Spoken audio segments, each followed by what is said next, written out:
Judge Jamal Hayes tapped his fingers on the steering wheel, humming along to the jazz playing softly through his car's speakers. The leather seats of his new Mercedes still had that fresh car smell he loved. As he cruised down Maple Avenue, lined with sprawling mansions and manicured lawns, he couldn't help but feel a sense of pride. After years of hard work, he'd finally made it to this exclusive neighborhood. His peaceful drive came to an abrupt halt as red and blue lights flashed in his rearview mirror. Jamal's brow furrowed as he pulled over, wondering what he could have done wrong. He'd been driving well under the speed limit, enjoying the scenery. Officer Karen Michaels approached the driver's side window, her hand resting on her holster. "License and registration," she demanded, her tone clipped and harsh. Jamal complied, reaching for his wallet. "May I ask what the problem is, officer?" Officer Michaels ignored his question, snatching the documents from his hand. Her eyes narrowed as she scanned them, then looked back at Jamal. "Step out of the vehicle, sir." "Excuse me?" Jamal's confusion turned to disbelief. "I don't understand. What's going on?" "I said, step out of the vehicle. Now." Officer Michaels' hand tightened on her holster. Jamal's heart raced, but he kept his voice calm and steady. "Officer, I'm Judge Jamal Hayes. This is my car. I live just down the street. There must be some misunderstanding." Officer Michaels scoffed. "A likely story. Out of the car now. Don't make me ask again." Jamal slowly opened the door, his mind racing. As he stepped onto the pavement, he noticed curious neighbors peeking out from behind curtains. The shame and anger burned in his chest, but he fought to keep his composure. "Turn around, hands on the car," Officer Michaels barked. "This is completely unnecessary," Jamal protested, even as he complied. "I've done nothing wrong." Officer Michaels began patting him down roughly. "We've had reports of car thefts in the area. This vehicle matches the description of one that was stolen last week." Jamal's jaw clenched. "I can assure you, this car was not stolen. I purchased it 3 days ago. If you'd just let me explain." "Save it for the station." Officer Michaels cut him off, reaching for her handcuffs. Jamal's mind raced. He knew his rights, knew the law better than most. But in this moment, none of that seemed to matter. The weight of generations of injustice pressed down on him, threatening to crush his spirit. But Jamal Hayes was not a man easily broken.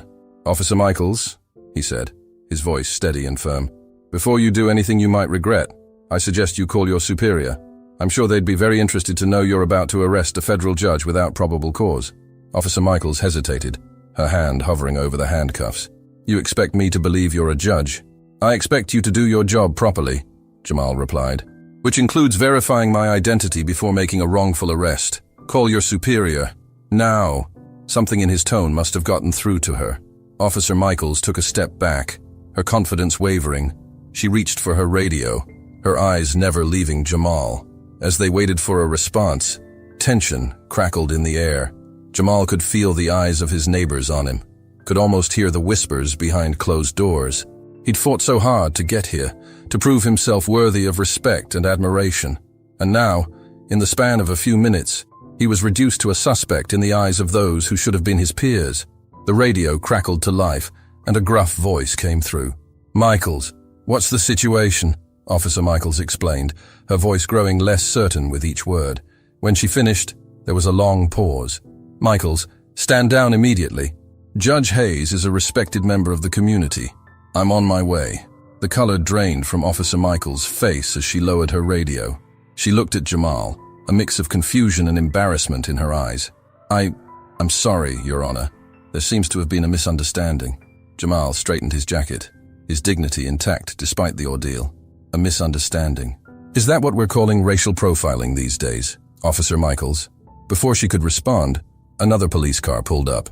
A tall, older man with salt and pepper hair stepped out. Captain Roberts, the head of the local precinct. "Judge Hayes," he called out as he approached. "I can't begin to apologize enough for this incident. Rest assured, we'll get to the bottom of this." Jamal nodded, his mind already racing with the implications of what had just happened. This wasn't just about him anymore. It was about every person of color who'd ever been wrongly accused, every life ruined by unchecked prejudice. As Captain Roberts turned to reprimand Officer Michaels, Jamal made a decision that would change not just his life, but the lives of countless others. "Captain," he said, his voice carrying the weight of his position, "I'd like to speak with you and Officer Michaels, not as a victim, but as someone who believes we can turn this unfortunate incident into an opportunity for growth and change." Captain Roberts looked at him with surprise and respect. Of course, Your Honor. Whatever you need. As they walked towards the captain's car, Jamal couldn't help but wonder, could this moment be the catalyst for real change? Or would it be just another footnote in a long history of injustice?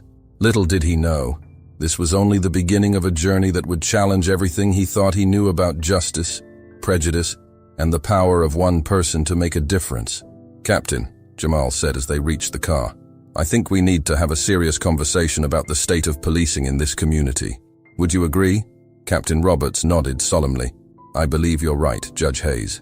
This incident has opened my eyes to issues I thought we'd addressed. I'm all ears. Captain Roberts nodded solemnly. I believe you're right, Judge Hayes. This incident has opened my eyes to issues I thought we'd addressed. I'm all ears.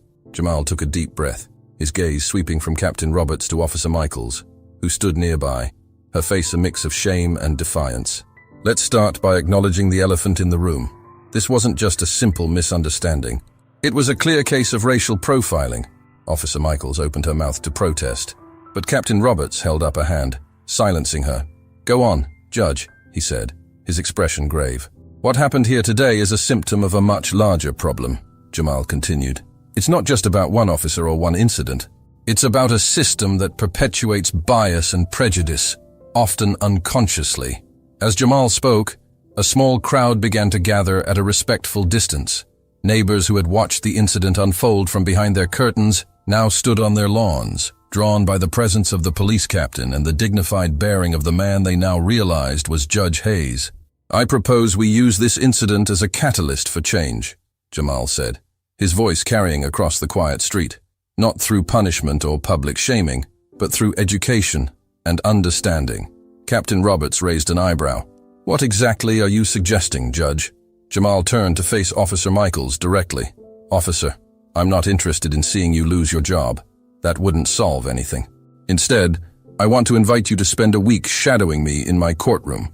Officer Michaels blinked in surprise. Your Honor, you'll see firsthand the challenges faced by people of color in our justice system, Jamal explained.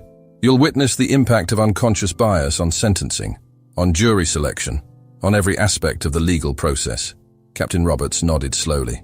That's an interesting proposal, Judge, but I'm not sure our department has the resources to— I'll make it happen, Jamal interrupted. I'll speak with the chief of police myself if necessary. This is too important to let bureaucracy stand in the way. As they talked, Mrs. Thompson, Jamal's next-door neighbor, approached hesitantly. Judge Hayes, is everything all right? We saw what happened and, well, we're all quite shocked. Jamal turned to her with a warm smile. Everything's fine, Mrs. Thompson. In fact, I think something good might come out of this unfortunate incident. An idea sparked in Jamal's mind. He looked back at Captain Roberts. Captain, what if we expanded this program? Not just for Officer Michaels, but for the entire precinct. And in return, I and other judges could spend time with your officers, gaining a better understanding of the challenges they face daily. Captain Roberts' eyes widened. That's ambitious, Judge, but I can see the potential benefits. It's more than just benefits, Jamal pressed. It's about breaking down the walls that separate us. It's about fostering understanding and empathy on both sides. As he spoke, Jamal could see the impact his words were having. The neighbors who had gathered were nodding in agreement. Even Officer Michaels, who had been standing stiffly to the side, seemed to be listening intently. We have a unique opportunity here, Jamal continued, to turn a moment of conflict into a chance for growth, to show our community that we're committed to justice in its truest form. Captain Roberts rubbed his chin thoughtfully. It won't be easy. There will be resistance, both from my officers and from some in the judicial system. Nothing worth doing is ever easy, Captain, Jamal replied. But I believe it's necessary. What happened today? It's not an isolated incident. It's happening all across our country, every day. And it won't stop until we take active steps to change it. As Jamal spoke, he noticed a young boy watching from the sidewalk, his eyes wide with curiosity. It was Tommy, the son of another neighbor, who often waved to Jamal as he left for work in the mornings. Jamal walked over to Tommy, kneeling down to meet the boy's eyes. Hey there, Tommy. What do you think about all this? Tommy looked nervously at the police officers, then back at Jamal. I don't know. My dad says we should always respect the police, but they were being mean to you, and you didn't do anything wrong. Jamal nodded solemnly. You're right, Tommy. I didn't do anything wrong. But here's the important part. The police officers are here to protect us. Sometimes they make mistakes, just like everyone else. What matters is how we handle those mistakes. Do we get angry and turn our backs on each other? Or do we try to understand each other and work together to do better? Tommy thought for a moment, then smiled. Work together? Jamal ruffled the boy's hair. That's right, and that's what we're going to try to do here. Standing up, Jamal turned back to Captain Roberts and Officer Michaels. This isn't just about us. It's about building a better future for kids like Tommy. A future where they don't have to fear being judged by the color of their skin, whether they're walking down the street or sitting behind the wheel of a car. Captain Roberts nodded, a new resolve in his eyes. You're right, Judge. We owe it to the next generation to do better. I'll support your program, and I'll fight to make sure it's implemented department-wide. Officer Michaels stepped forward, her voice quiet but steady. Your Honor, I want to apologize. I made assumptions based on prejudices I didn't even realize I had. I'd be honored to participate in your program. Jamal extended his hand to her. Thank you, Officer Michaels. Your willingness to acknowledge your mistake and learn from it is the first step towards real change. As they shook hands, a smattering of applause broke out from the gathered neighbors. Mrs. Thompson wiped a tear from her eye. Judge Hayes, we're lucky to have you in our community. Is there anything we can do to support this initiative? Jamal looked around at the faces of his neighbors, seeing a mix of emotions, shame, hope, determination. As a matter of fact, there is, he said. This isn't just about the police and the courts. It's about our entire community. I'd like to organize a series of town hall meetings where we can all come together to discuss these issues openly and honestly. Captain Roberts nodded. The police department would be happy to participate in those meetings, Judge. It's time we had some real dialogue with the community we serve. As the crowd murmured their agreement, Jamal felt a glimmer of hope. What had started as a humiliating and potentially dangerous encounter was transforming into something powerful, a movement for change that could ripple out far beyond their small community. But as he looked at the faces around him, Jamal knew that the real work was just beginning. Changing hearts and minds wouldn't happen overnight. It would take time, patience, and persistence. Well, he said, clapping his hands together, I think we've all had enough excitement for one day. Captain Roberts, Officer Michaels, why don't we meet tomorrow to start hammering out the details of our program? As the crowd began to disperse and the police prepared to leave, Mrs. Thompson approached Jamal once more. Judge Hayes, she said, her voice low, I have to admit, when you first moved into the neighborhood, I was hesitant. I'm ashamed of that now. I hope you can forgive an old woman's foolishness. Jamal smiled warmly at her. Mrs. Thompson, forgiveness is the first step towards understanding. I'm just glad we're moving in the right direction now. As he watched the last of the police cars drive away, Jamal couldn't help but feel a mix of exhaustion and exhilaration. He turned to head back to his house, his mind already racing with plans for the future. But as he reached his front door, he paused. Something about this whole situation felt off, like there was more going on than met the eye. He couldn't quite put his finger on it, but a nagging feeling in the back of his mind told him that this incident might have been more than just a random act of profiling. Jamal shook his head, trying to clear his thoughts. One step at a time, he muttered to himself as he unlocked his door. One step at a time. Little did he know, those steps were about to lead him down a path far more treacherous than he could have imagined. As he closed the door behind him, his phone buzzed with a text message. It was from an unknown number and contained just 4 words. Watch your back. Judge. Jamal stared at the message, his blood running cold. What had he just gotten himself into? Jamal stared at the message, his blood running cold. What had he just gotten himself into? He quickly locked his door and drew the curtains, his mind racing. The events of the day suddenly took on a more sinister cast. Was the traffic stop really just a case of racial profiling, or part of something larger? Jamal's judicial instincts kicked in. He needed more information before jumping to conclusions. He saved the number and screenshot the message, then called his longtime friend and confidant, Detective Marcus Johnson. Marcus, it's Jamal. I need your help with something. Off the books. Marcus's voice came through, concern evident. Jamal? What's going on? Jamal quickly recounted the day's events, ending with the threatening text. I need you to trace this number, Marcus, quietly. Consider it done, Marcus replied. But Jamal, be careful. If someone's targeting you, we need to take this to the higher-ups. Not yet, Jamal said firmly. We don't know what we're dealing with. Let's gather some intel first." After hanging up, Jamal paced his living room, his earlier optimism fading into a gnawing worry. He'd made enemies over the years. It came with the territory of being a judge. But this felt different, more personal. A knock at the door made him jump. Cautiously, he approached and looked through the peephole. It was Tommy, the young boy from earlier, shifting nervously on his feet. Jamal opened the door, forcing a smile. "Tommy, what's up, buddy?" Tommy looked up at him, his eyes wide. "Judge Hayes, I heard my dad talking on the phone. He sounded really angry. He said your name and something about teaching him a lesson. I thought you should know." Jamal's heart raced, but he kept his voice calm for Tommy's sake. "Thank you for telling me, Tommy. That was very brave of you. Now go on home, okay? Everything's going to be fine." As Tommy scampered off, Jamal closed the door, his mind whirling. Tommy's father, Jack Wilson, was a local business owner. Jamal had ruled against him in a discrimination case last year. Could he be behind this? Before he could ponder further, his phone rang. It was Marcus. "Jamal, I've got something. That number. It's a burner phone, but I traced its recent activity. It's been making calls to the police station."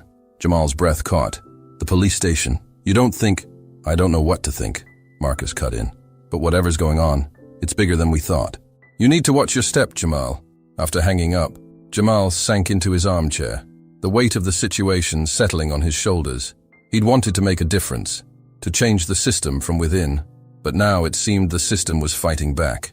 His doorbell rang, startling him out of his thoughts. This time, it was Captain Roberts. "Judge Hayes," the captain said, his face grim. "We need to talk." Jamal led him to the living room, every nerve on edge. "What's this about, Captain?" Roberts sighed heavily. "There's no easy way to say this, Judge. We've received an anonymous tip. There are allegations of corruption against you, bribery, misconduct on the bench." Jamal felt as if the floor had dropped out from under him. "What? That's absurd. You can't possibly believe—" "I don't know what to believe," Roberts interrupted. "But I had to warn you. There's going to be an investigation, and Judge, it's not looking good." As Roberts left, Jamal's mind raced. This wasn't a coincidence. The traffic stop, the text, Tommy's warning, and now these allegations. It was all connected. Someone was trying to discredit him, to destroy everything he'd worked for. But why? And more importantly, who? Jamal spent a sleepless night pondering these questions. By morning, he'd made a decision. He couldn't trust anyone, not the police, not his colleagues on the bench. He'd have to investigate this himself. He called in sick to work, something he'd never done in his entire career. Then he started digging. He pulled out old case files, court transcripts, anything that might give him a clue as to who might have a grudge against him. As he worked, a pattern began to emerge. Several of his recent rulings had gone against a local construction company, Apex Builders. They'd been cited for unsafe working conditions, discrimination, and environmental violations. And the owner of Apex Builders? None other than Jack Wilson, Tommy's father. But something still didn't add up. How did this connect to the police? And why now? A knock at the door interrupted his thoughts. Jamal approached cautiously, peering through the peephole. It was Officer Michaels. He opened the door a crack, chain still in place. "Officer Michaels, what are you doing here?" She looked nervous, glancing over her shoulder. "Judge Hayes, I need to talk to you. It's about what happened yesterday." "There's more to it than you know." Jamal hesitated, then undid the chain. As Michael stepped inside, he noticed her hands were shaking. "What's going on, officer?" he asked, leading her to the living room. Michaels took a deep breath. "That traffic stop yesterday. It wasn't random. I was ordered to pull you over." Jamal's eyes widened. "Ordered? By whom?" "I don't know," she said, her voice barely above a whisper. "The order came from higher up. They told me to find any reason to stop you, to provoke an incident. I didn't know why. I followed orders." Jamal sank into his chair, his mind reeling. "Why are you telling me this now?" Michaels looked down, shame evident on her face. "Because what you said yesterday, it got to me. I became a cop to help people, not to be a pawn in someone's game. When I heard about the corruption allegations against you, I knew something wasn't right." As Jamal processed this information, another knock came at the door. This time, it was Marcus. "Jamal, we've got a problem," Marcus said as he entered, then stopped short at the sight of Officer Michaels.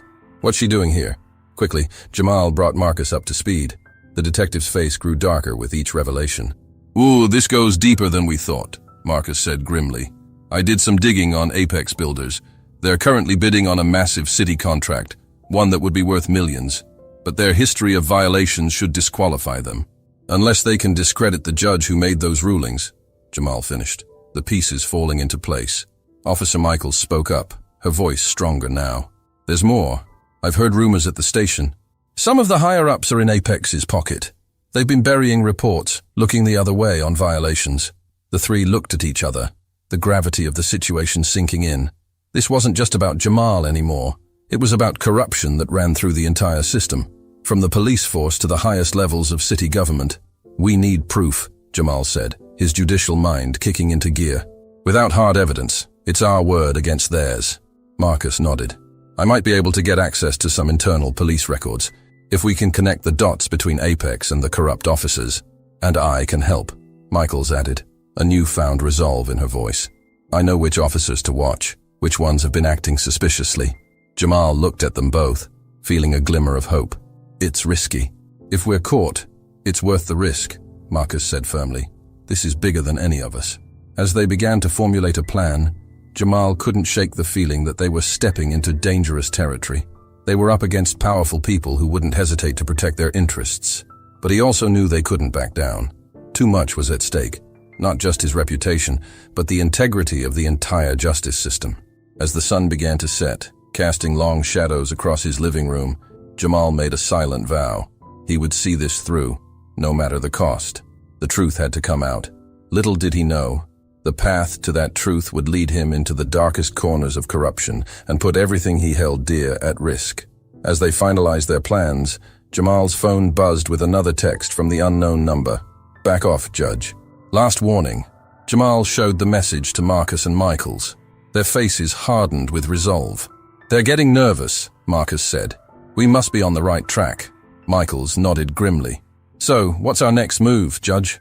Jamal looked at his unlikely allies, a detective friend and a police officer he'd met under the worst circumstances. He took a deep breath, steeling himself for what was to come. "We follow the money," he said firmly. "Every corrupt deal leaves a trail. We just need to find it." As night fell over the city, the three conspirators bent over laptops and documents, unaware that their every move was being watched.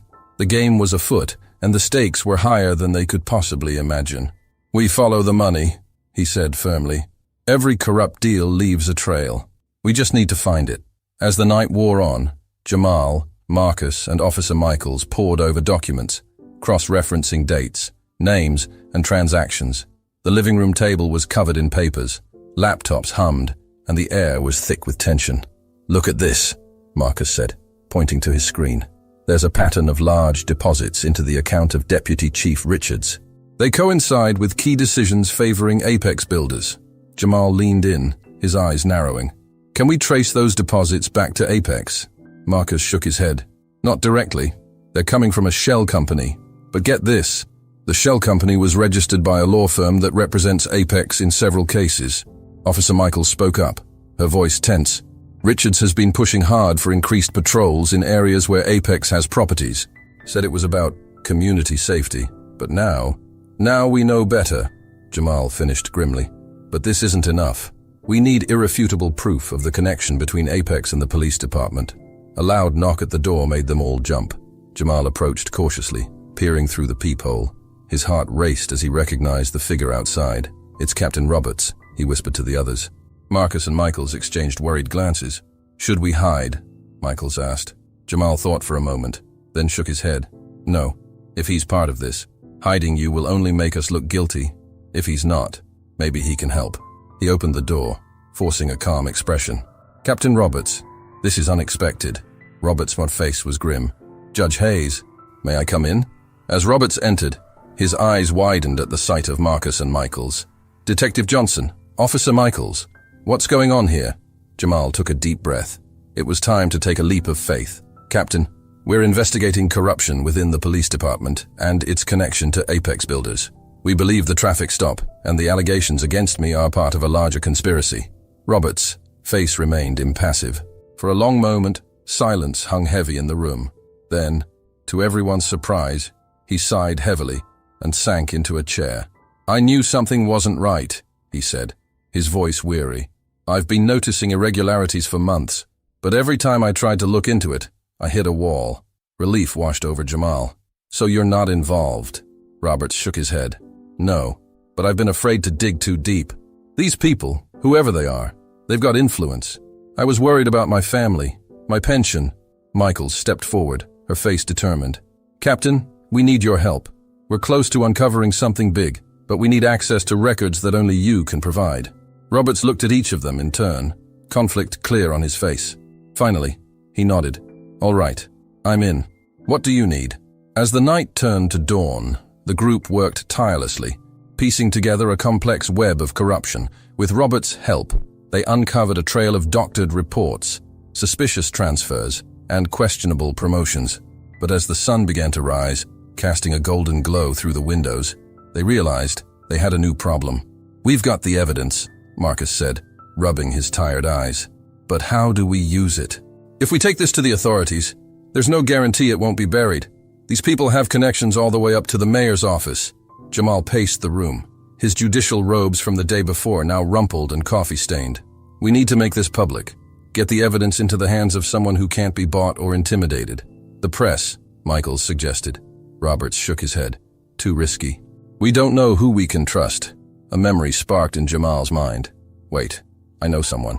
Sarah Chen, an old law school friend. She works for the State Attorney General's office now. If we can get this evidence to her, it could work," Marcus agreed. The State AG's office would be outside the sphere of influence of these local players. As they formulated a plan to contact Sarah, a car alarm blared outside, making them all jump. Jamal rushed to the window, pulling back the curtain just enough to peek out. His blood ran cold. "We've got company," he said, his voice tense. "There are 2 unmarked cars parked across the street. I don't recognize the men inside, but they're watching the house." Roberts moved to another window, his face grim. "They must have figured out we're onto them. We need to move. Now." "But how?" Michaels asked, panic edging into her voice. "They'll see us leave." Jamal's mind raced. Then he remembered. The back gate. It led to an alley that connected to the next street over. "I have an idea," he said, "but we'll need a distraction." Quickly, they hatched a plan. Roberts would leave openly, drawing the watchers' attention. Meanwhile, the others would slip out the back, using the early morning shadows for cover. "See, once you're clear," Roberts said, "head straight for the State AG's office. Don't stop for anything. I'll meet you there if I can shake these guys." As Roberts prepared to leave, Jamal gripped his arm. "Thank you, Captain, for everything." Roberts nodded solemnly. "Just promise me one thing, Judge. When this is all over, we'll use this as a chance to really clean house. No more half measures." "You have my word," Jamal replied. Moments later, Roberts strode out the front door, making a show of checking his watch and hurrying to his car. As predicted, one of the unmarked cars pulled out, following him. "Now's our chance," Marcus whispered. Heart pounding, Jamal led Marcus and Michaels through the kitchen and out the back door. They crept along the fence, staying low, until they reached the gate. Jamal eased it open, wincing at every creak. They slipped into the alley, moving as quickly and quietly as they could. Just as they reached the end, they heard shouts behind them. "They've been made!" Michaels hissed. "Run!" Jamal ordered. They burst out onto the street, sprinting towards Marcus's car parked a block away. Behind them, they could hear footsteps and angry voices. As they piled into the car, a shot rang out, shattering the rear window. Marcus gunned the engine, tires screeching as they peeled away. "Everyone okay?" Jamal asked, his heart hammering. "I'm hit," Michaels gasped from the back seat. "It's just a graze. But, hang on," Marcus said grimly, weaving through traffic. "We're almost there."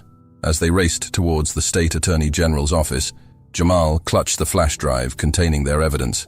Everything they'd worked for, everything they'd risked, was contained in this small device. But as they turned onto the main street leading to their destination, Jamal's heart sank. A police blockade stretched across the road, lights flashing. "It's a trap," he realized aloud. "They knew we'd come here." Marcus's knuckles were white on the steering wheel. "What now, Judge?"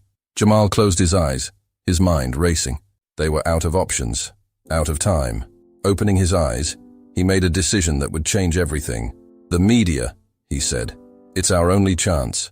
Marcus, Head for Channel 7 News. We're going to broadcast the truth to the entire city." As Marcus swerved onto a side street, narrowly avoiding the blockade, Jamal knew they were racing against time. Their pursuers would figure out their destination soon enough, but for now, they had a slim lead. And sometimes, Jamal thought, a slim lead was all you needed to change the world. As they sped through the awakening city, the first rays of sunlight glinting off skyscrapers, Jamal sent up a silent prayer. They had one shot at this, one chance to expose the truth and bring down a corrupt system. "Hold on, everyone," Marcus called out as he took a sharp turn. But we're almost there. The Channel 7 news building loomed ahead, a beacon of hope in their desperate flight. But as they approached, Jamal spotted more police cars converging from side streets. "They're boxing us in," he realized. "Marcus, we need to—" His words were cut off as their car was suddenly T-boned by a large SUV. The world spun, metal screamed, and everything went black. The world spun, metal screamed, and everything went black. Jamal came to with a groan, his head pounding. Smoke filled his nostrils, and he could taste blood in his mouth. Blinking away the fog, he took in the scene around him. Their car was on its side, steam hissing from the crumpled hood. Marcus was slumped over the steering wheel, a gash on his forehead. In the back seat, Michaels was stirring, her face contorted in pain. "Marcus? Michaels?" Jamal called out, his voice hoarse. Marcus lifted his head slowly, wincing. "I'm okay, I think. Michaels." "Still here," she mumbled from the back. "But I can't move my leg. It's pinned." Outside, Jamal could hear sirens approaching. They were out of time. The flash drive, he suddenly remembered, patting his pockets frantically. Relief washed over him as his fingers closed around the small device. Their evidence was safe. "We need to move," Jamal said, unbuckling his seatbelt. "Can you get out, Marcus?" Marcus nodded, already working on his door. With a grunt, he managed to push it open and climb out.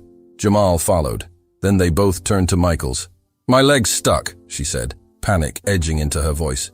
"The door's crushed. I can't—" "We'll get you out," Jamal promised. He and Marcus began pulling at the wreckage, ignoring the cuts on their hands as they worked to free her. The sirens were getting closer. In the distance, Jamal could see the Channel 7 building, tantalizingly close yet so far away. With a final heave, they managed to create enough space for Michaels to squeeze out. She stumbled as she put weight on her injured leg, and Jamal caught her. "We can't outrun them," Marcus said, looking at the approaching police cars. "Not with Michaels hurt." Jamal made a split-second decision. "You two create a distraction. I'll make a run for the news station." "No way," Michaels protested. "We're in this together." "Listen," Jamal said urgently.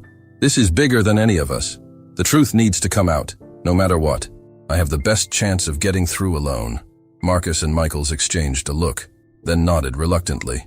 "Be careful, Judge," Marcus said. "You too," Jamal replied. He pressed the flash drive into Marcus's hand. "Just in case I don't make it, find a way to get this out." With that, Jamal took off running towards the Channel 7 building. Behind him, he heard Marcus and Michaels shouting, drawing the attention of the approaching officers. Jamal's lungs burned as he sprinted down the sidewalk. His body, battered from the crash, protested with every step, but he pushed on, driven by a desperate need to expose the truth. He was halfway to the building when a police cruiser screeched to a halt in front of him. Jamal veered into an alley, heart pounding as he heard footsteps pounding after him. The alley was a maze of dumpsters and fire escapes. Jamal zigzagged through, vaulting over obstacles and ducking under low-hanging pipes.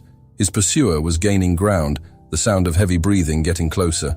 Just as Jamal thought he might lose his lead, he spotted a partially open door in the side of a building.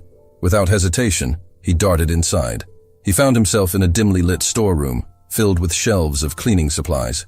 Jamal crouched behind a stack of boxes, trying to quiet his ragged breathing as he heard the officer run past the door. For a moment, all was quiet. Then, a voice crackled over a radio. "All units, be advised. Suspect Jamal Hayes is headed towards Channel 7 News. Apprehend at all costs. He is to be considered armed and dangerous." Jamal's blood ran cold. They were painting him as a criminal, setting the stage to discredit anything he might say. He needed to get to the news station fast, before they could spin their narrative. Cautiously, he made his way through the building. It seemed to be some kind of office, deserted in the early morning hours. As he passed a window, Jamal realized with a jolt that he was actually in the building adjacent to Channel 7. An idea formed in his mind. It was risky, possibly insane, but it might be his only chance. Jamal found the stairwell and climbed to the roof. The cool morning air hit him as he emerged, and he could see the Channel 7 building looming next door.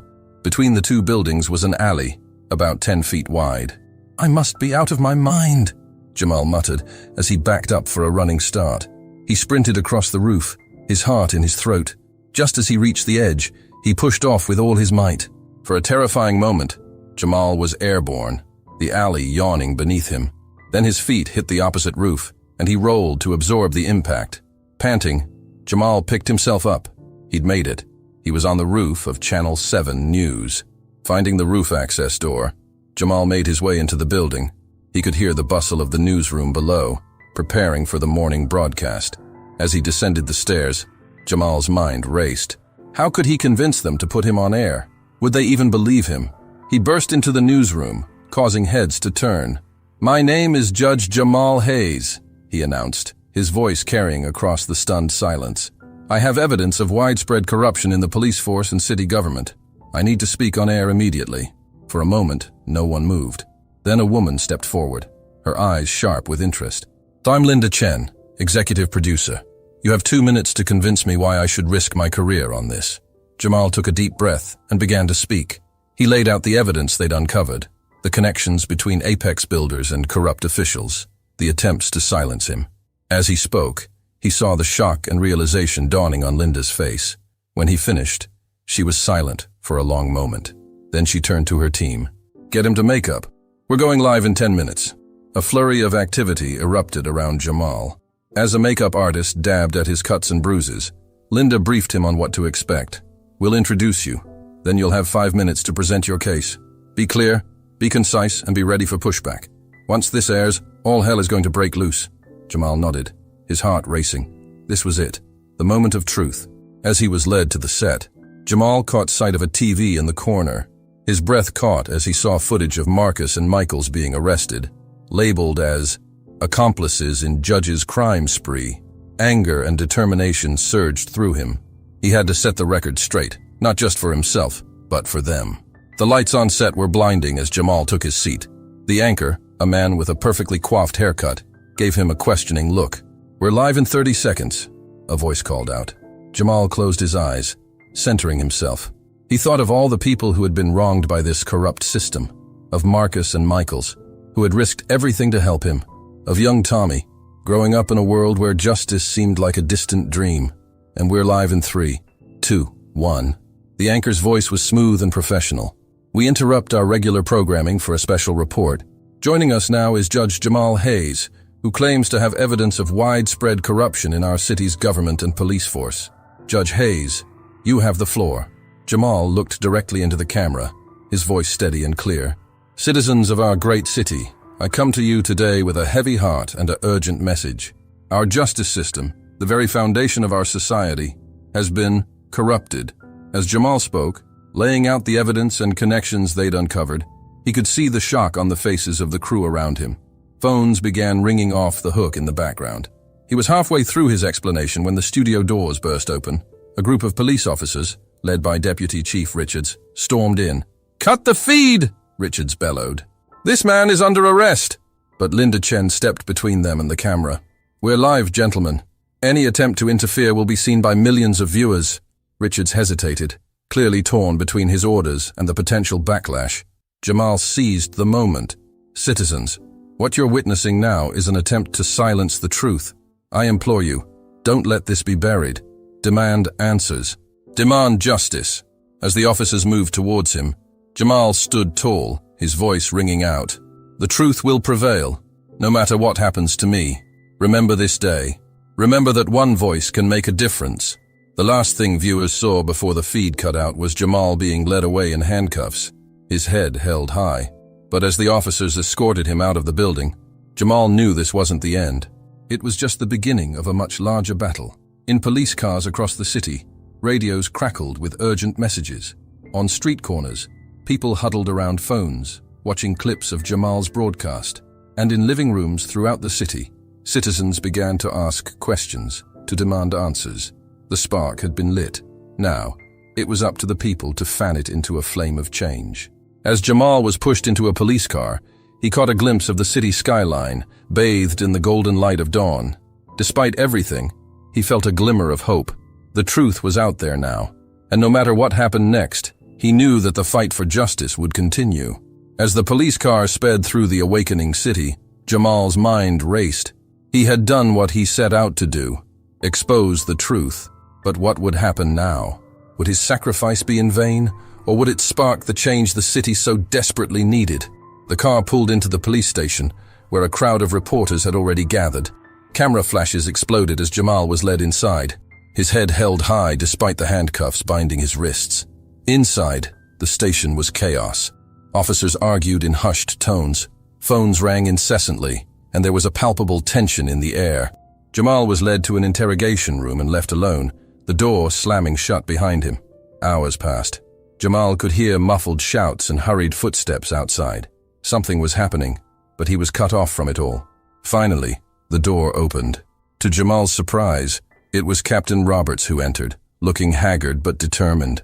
"Judge Hayes," he said, his voice low, "you've stirred up one hell of a hornet's nest."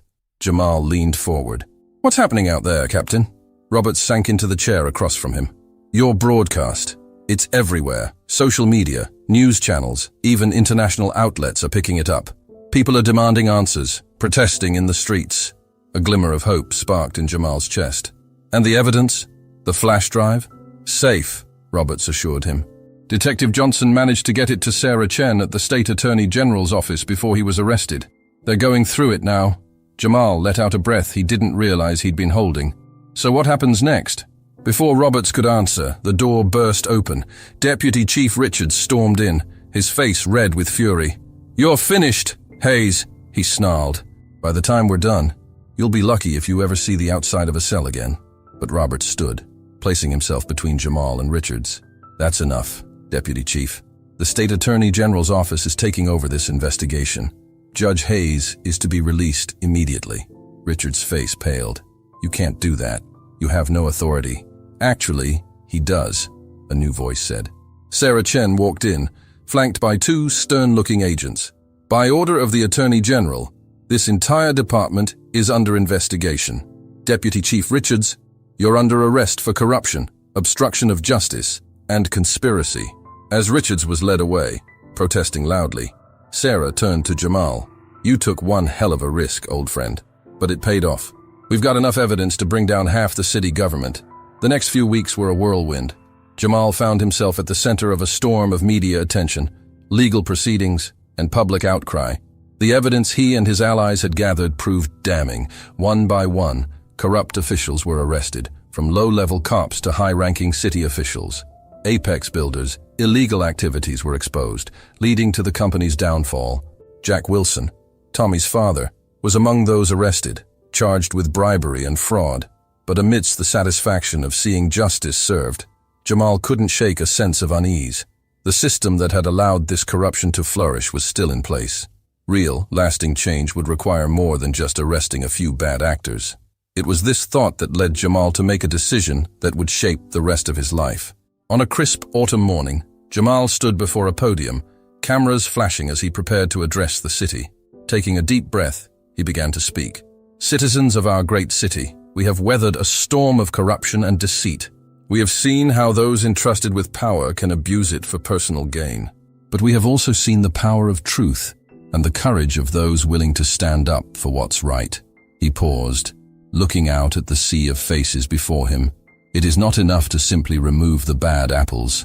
We must examine the entire orchard. That is why, today, I am announcing my resignation from the bench." A murmur ran through the crowd. Jamal held up a hand for silence. "I'm stepping down not because I am guilty, but because I believe I can do more good working outside the system. I'm establishing an independent watchdog organization dedicated to rooting out corruption and ensuring transparency in our government and law enforcement agencies." As he continued to outline his plans, Jamal could see the mix of emotions on the faces before him. Surprise, respect, hope.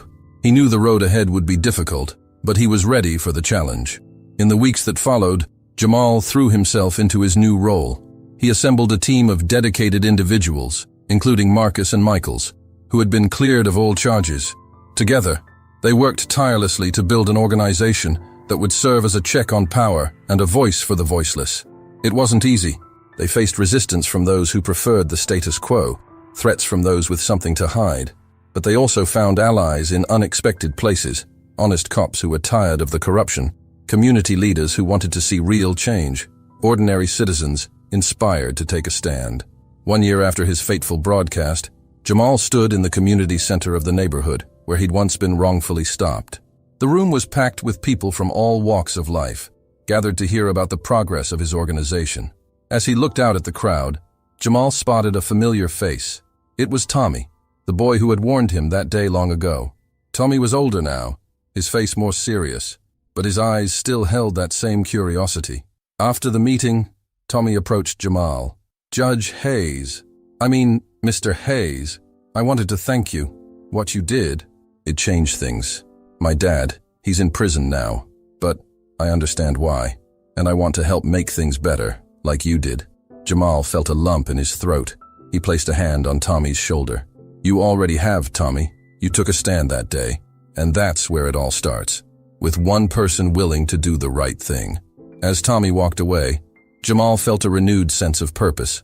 The work was far from over. There would always be those who sought to abuse power, to twist the system for their own gain, but there would also always be those willing to stand against them. Later that night, Jamal stood on the balcony of his apartment, looking out over the city. The lights twinkled in the darkness, each one representing a life, a story, a potential for change.